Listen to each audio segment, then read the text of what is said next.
Bismillahirrahmanirrahim. Assalamualaikum warahmatullahi wabarakatuh. Alhamdulillahirabbil alamin wa bihi nasta'in wa ala alihi wasallam. Pada kesempatan kali ini saya akan melanjutkan perkuliahan mengenai metode penelitian manuskrip Al-Quran dan tafsir. Kali ini saya akan berupaya untuk memberikan satu penjelasan mengenai perspektif yang mungkin bisa digunakan dalam penelitian manuskrip, yakni mengenai bagaimana penerimaan manuskrip dalam bentuknya secara objek, bentuknya secara warisan tradisi yang kemudian diterima oleh banyak kalangan, diterima oleh banyak masyarakat muslim untuk menjadikan dasar dari satu tindakan mengenai pemahaman mereka terkait dengan hal yang tampak atau terkait dengan benda, terkait dengan manuskrip sebagai warisan sejarah atau manuskrip sebagai warisan budaya. Atau dalam kajian ini saya memberikan istilah living manuskrip. Kenapa saya bukan tanda tanya dalam kajian living manuskrip ini? Karena istilah ini istilah yang jarang digunakan, atau bahkan kajian-kajian mengenai manuskrip jarang untuk mengistilahkan dalam penggunaannya sebagai living manuskrip. Upaya ini sebenarnya dilakukan untuk memperluas cakupan kajian manuskrip tidak hanya dalam wilayah filologi, atau saya perkenalkan minggu kemarin mengenai bagaimana upaya untuk mendekati manuskrip dalam perspektif hermeneutik. Sama demikian juga dalam kesempatan kali ini saya akan memperkenalkan bagaimana manuskrip itu bisa dibaca melalui living manuskrip. Pertama kali akan membahas mengenai pengertian dari resepsi. Resepsi itu apa, kemudian bagaimana kaitannya dengan manuskrip. Secara teoritik, resepsi itu dimaknai secara etimologi sebagai sikap membaca, yang juga bisa bermakna sebagai satu tindakan dalam menerima sesuatu.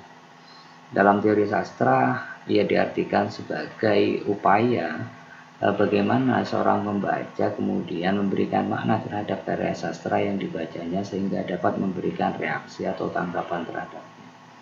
Meski pada awalnya teori resepsi ini banyak digunakan dalam kajian sastra, tapi dalam beberapa tulisan ia juga digunakan untuk menggambarkan bagaimana sikap penerimaan umat Islam dalam mengakses dan memperlakukan, terutama dalam wilayah atau terutama dalam hal yang berkaitan dengan Al-Quran dalam kehidupan sehari-hari mereka. Resepsi atas Al-Quran atau ketika kita mengkaji dalam pembahasan ini sebagai manuskrip dapat dibedakan dari kajian-kajian semisal tafsir, kemudian hermeneutik, atau bahkan dalam kajian filologi. Tafsir yang lebih banyak mengarah pada satu bentuk interpretasi, sedangkan hermeneutik pada perangkat-perangkat atau prinsip-prinsip dalam interpretasi, kemudian filologi dengan kajiannya yang berkaitan dengan kodikologi dan tekstologi, atau bahkan ada kritik teks yang berfungsi sebagai alat untuk membaca, untuk mencari bagaimana teks yang orisinal itu, bagaimana teks itu yang salinan, dan membandingkan untuk menemukan teks asli dalam satu atau dua manuskrip yang ditemukan. Resepsi dalam manuskrip ini lebih menekankan pada bagaimana peran pembaca dalam membentuk, dalam menerima sebuah manuskrip yang kemudian diproyeksikan kepada kandungan yang mungkin terdapat atau nilai-nilai yang diyakini oleh satu masyarakat, dan keyakinan tersebut didasarkan pada nilai sakralitas paling tinggi yang mereka sandarkan terhadap keberadaan manuskrip tersebut. Atau jika manuskrip ini dalam wilayah Al-Quran, maka bentuk makna yang diproyeksikan itu diyakini memiliki nilai sakralitas paling tinggi sebagai sumber ajaran Islam dan memiliki kandungan sastra yang tidak tertandingi. Ketika berbicara manuskrip Al-Quran, maka sifat-sifat dari Al-Quran sebagai kajian utama dalam problem manuskrip Al-Quran tidak bisa dipisahkan begitu saja. Maka pandangan terhadap manuskrip Al-Quran akan sama dengan pandangan kita terhadap Al-Quran itu sendiri. Kenapa demikian? Karena manuskrip Al-Quran itu berisi memuat ayat-ayat yang lengkap yang sama persis dengan ayat-ayat yang ada di mushaf yang kita kenal. Teori resepsi secara umum memiliki hipotesis bahwa di dalam setiap karya sastra selalu memiliki dua cakupan makna, yakni makna itu sendiri dan juga signifikansi makna. Dalam rentang kedua makna inilah seorang pembaca, baik pembaca secara langsung maupun tidak langsung, melakukan resepsi. Upaya dalam melakukan resepsi ini terdapat 3 bentuk resepsi yang dilakukan. Yang pertama adalah resepsi eksegesis yang berkaitan dengan tindakan menafsirkan. Kemudian resepsi estetis yang berkaitan dengan tindakan meresepsi pengalaman yang dicapai atau pengalaman ilahiyah, pengalaman ketuhanan melalui cara estetis dengan memuja keindahan. Kemudian yang ketiga adalah resepsi fungsional. Resepsi fungsional lebih menekankan pada bentuk perlakuan terhadap teks, dalam hal ini manuskrip, dengan tujuan praktikal dan manfaat yang akan didapatkan oleh pemilik manuskrip atau pembaca manuskrip. Dalam bentuk 3 ini, resepsi eksegesis merupakan bentuk resepsi yang agak sulit untuk diterapkan dalam wilayah kajian manuskrip Al-Quran. Kenapa demikian? Karena sifat eksegesis yang merupakan penafsiran atau interpretasi atas sebuah teks, maka menjadikan setiap resepsi eksegesis dalam manuskrip akan ambigu, akan sama dengan tindakan resepsi eksegesis terhadap Al-Quran. Muatan yang ada dalam manuskrip adalah muatan yang sama dengan muatan yang ada dalam mushaf yang kita kenal. Sehingga pada esensinya ketika kita melakukan resepsi eksegesis terhadap teks yang ada dalam manuskrip Al-Quran, maka sama halnya kita melakukan resepsi eksegesis terhadap mushaf-mushaf Al-Quran yang tidak dalam kaitannya dengan manuskrip. Jadi untuk memberikan resepsi eksegesis terhadap manuskrip Al-Quran akan agak kesulitan untuk membedakan dengan resepsi-resepsi lain yang dimunculkan ketika kita melakukan resepsi terhadap mushaf Al-Quran atau ayat-ayat Al-Quran yang ada pada mushaf. Kemudian resepsi estetis ini bisa dilakukan dengan meninjau pada bentuk manuskrip yang kita temukan, apakah memiliki nilai keindahan atau paling tidak iluminasi yang ada di dalam manuskrip itu dapat kita baca sebagai satu objek yang memiliki keindahan tertentu. Atau bahkan ketika manuskrip itu ditulis dengan kaligrafi yang indah, kemudian kita menemukan bahwa manuskrip itu memiliki nilai keindahan. Kemudian resepsi fungsional dapat sangat memungkinkan, paling tidak pandangan kita diarahkan kepada bagaimana manuskrip itu digunakan dalam tujuan tertentu yang manfaatnya akan didapat oleh orang yang memiliki manuskrip. Nah, perbedaannya adalah ketika dalam kaitan Living Quran, maka resepsi fungsional akan mengacu pada pembaca meskipun dilakukan secara tidak langsung. Tapi ketika dalam kaitannya dengan manuskrip Al-Quran, maka sifat fungsional itu mengacu pada orang yang memiliki manuskrip tersebut.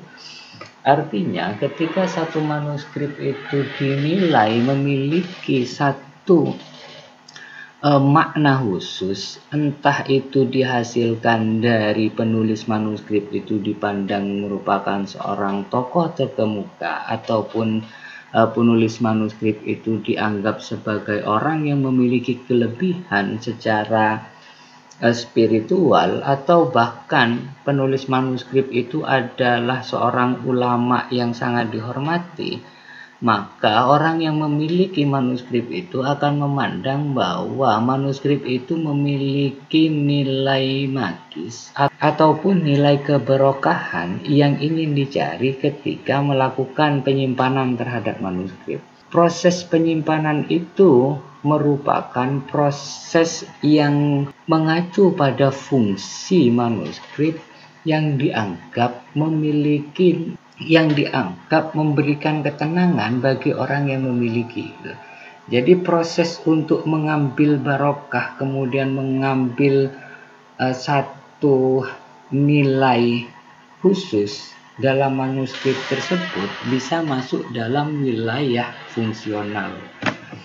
Kajian tentang living manuscript ini secara historis dapat dibuktikan dengan penerimaan masyarakat Islam di Indonesia yang berkelindan dengan penerimaan beberapa manuskrip sebagai bagian dari lokalitas tradisi dan budaya di daerah. Jadi manuskrip itu kemudian melibatkan peran sentral dari warisan-warisan yang diyakini berasal dari leluhur, kemudian dia diterima bahwa manuskrip ini merupakan warisan dan manuskrip ini perlu dijaga, menunjukkan bahwa kajian manuskrip dalam living manuskrip ini bisa dijadikan satu pandangan baru, satu paradigma baru untuk mengkaji bagaimana kemungkinan manfaat yang dihasilkan dari satu bentuk manuskrip terhadap sisi psikologis ataupun terhadap sisi budaya dalam satu daerah. Begitu juga ketika mengacu pada resepsi fungsional, terdapat dua peran utama dalam segi fungsinya. Yang pertama adalah fungsi informatif, yang kedua adalah fungsi performatif. Fungsi informatif dapat difahami sebagai pendekatan interpretatif untuk memahami apa yang tersurat dalam sebuah teks. Fungsi informatif ini sama halnya dengan resepsi eksegesis dalam praktiknya. Bagaimana satu bentuk manuskrip kemudian difahami dalam pendekatan interpretatif untuk kemudian mencari makna yang terdapat dalam susunan kata-kata yang terdapat dalam manuskrip. Manuskrip Al-Quran yang sama kandungannya dengan mushaf Quran lainnya tidak memungkinkan untuk melakukan resepsi manuskrip dalam bentuk proses interpretasi itu. Karena perbedaan nanti akan menjadi rancu bagaimana satu kajian resep fungsi informatif dari sebuah manuskrip Al-Quran dibedakan dengan fungsi informatif dari Al-Quran yang ditulis tidak dalam konteks manuskrip. Tapi fungsi lainnya adalah fungsi informatif yang dapat bisa mengacu atau dapat bisa dipakai dalam kajian-kajian manuskrip. Fungsi performatif ini adalah apa yang dilakukan oleh khalayak terhadap teks itu sendiri. Misalnya seseorang kemudian menyimpan manuskrip itu untuk digunakan sebagai benda pusaka, ataupun misalnya digunakan sebagai jimat, atau bahkan ada beberapa misalnya menggunakan manuskrip sebagai salah satu alat untuk pengobatan, misalnya begitu. Maka dalam hal demikian, manuskrip Al-Quran bisa ditinjau melalui fungsi performatifnya. Fungsi performatif juga menegaskan bentuk living manuskrip sebagai upaya yang dilakukan oleh masyarakat untuk hidup bersama dan menginternalisasikan manuskrip dalam kehidupan keseharian. Meskipun secara teoritik fungsi informatif dan fungsi performatif sangat mungkin terjadi di dalam suatu masyarakat yang tidak terlalu memperhitungkan peran literasi atas teks, bukan berarti bahwa masyarakat yang menerima fungsi informatif dan performatif tersebut tidak bisa memahami teks yang terdapat dalam manuskrip.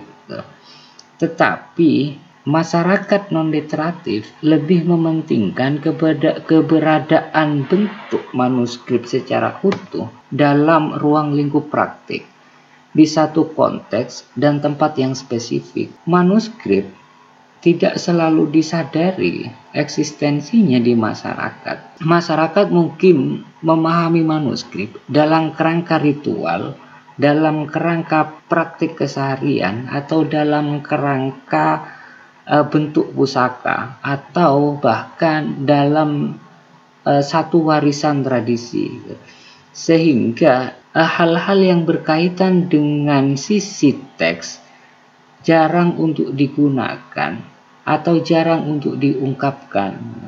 Mereka lebih peduli bagaimana manuskrip itu dapat berguna bagi mereka dalam wilayah bentuk aslinya tanpa mengacu pada kandungan makna yang terdapat dalam manuskrip. Oleh sebab itu, banyak kemudian di beberapa daerah atau banyak kemudian manuskrip-manuskrip yang hanya menjadi koleksi pusaka dan tidak diperbolehkan untuk dijadikan sebagai objek penelitian. Hal-hal demikian sebetulnya membuka peluang kajian baru dalam wilayah manuskrip, bahwa manuskrip tersebut diterima dalam posisinya, tidak dalam kandungan teksnya. Jadi yang dimaksud dengan dalam posisinya adalah pandangan yang mengacu pada bentuk manuskrip secara utuh tanpa melihat kandungan makna yang ada di dalam manuskrip tersebut. Bisa jadi manuskrip tersebut dianggap merupakan manuskrip yang sakral, dianggap merupakan manuskrip yang memiliki petuah, atau manuskrip yang memiliki tingkat daya magis yang kuat, sehingga mereka akan cenderung melarang orang luar untuk menjadikan manuskrip ini sebagai objek penelitian dalam wilayah filologis. Apa yang dilakukan dengan menerima manuskrip secara utuh membuka peluang bagi bentuk kajian resepsi dalam manuskrip, sehingga akan memunculkan satu bidang baru dalam pendekatan kajian manuskrip, yakni living manuskrip ini. Kajian ini sangat prematur sekali, sehingga membutuhkan banyak pembuktian apakah benar beberapa penyimpanan, beberapa manuskrip yang disimpan oleh seseorang ataupun oleh satu lembaga yang kemudian menempatkan manuskrip itu sebagai benda pusaka. Wilayah-wilayah ini kemudian perlu kita dalami kembali, apakah bentuk resepsi yang dimunculkan dalam wilayah manuskrip ini sama ataukah berbeda dengan resepsi yang biasa digunakan dalam teori sastra, atau bahkan resepsi yang digunakan dalam Al-Quran ataupun hadis. Teman-teman bisa nanti memperdalam kajian-kajian mengenai living manuskrip ini ketika sudah menemukan objek yang hendak dipilih. Maka ketika ada objek yang demikian, bentuk metode penelitian akan serupa dengan bentuk metode penelitian dalam living Al-Quran ataupun living hadis. Kita bisa memperdalam ini ketika teman-teman sudah mulai melakukan penelitian dan mengkaji manuskrip-manuskrip itu. Apakah satu pendekatan itu layak untuk digunakan dalam satu kondisi, ataukah kondisi yang lain menuntut pendekatan lain. Saya rasa untuk pengantar terkait dengan pendekatan dan metode mengenai penelitian manuskrip saya akhiri, dan selanjutnya teman-teman silakan untuk menggali manuskrip-manuskrip yang ada di sekitar teman-teman untuk dilakukan pengkajian secara mendalam. Wallahu a'lam bishawab. Assalamualaikum warahmatullahi wabarakatuh.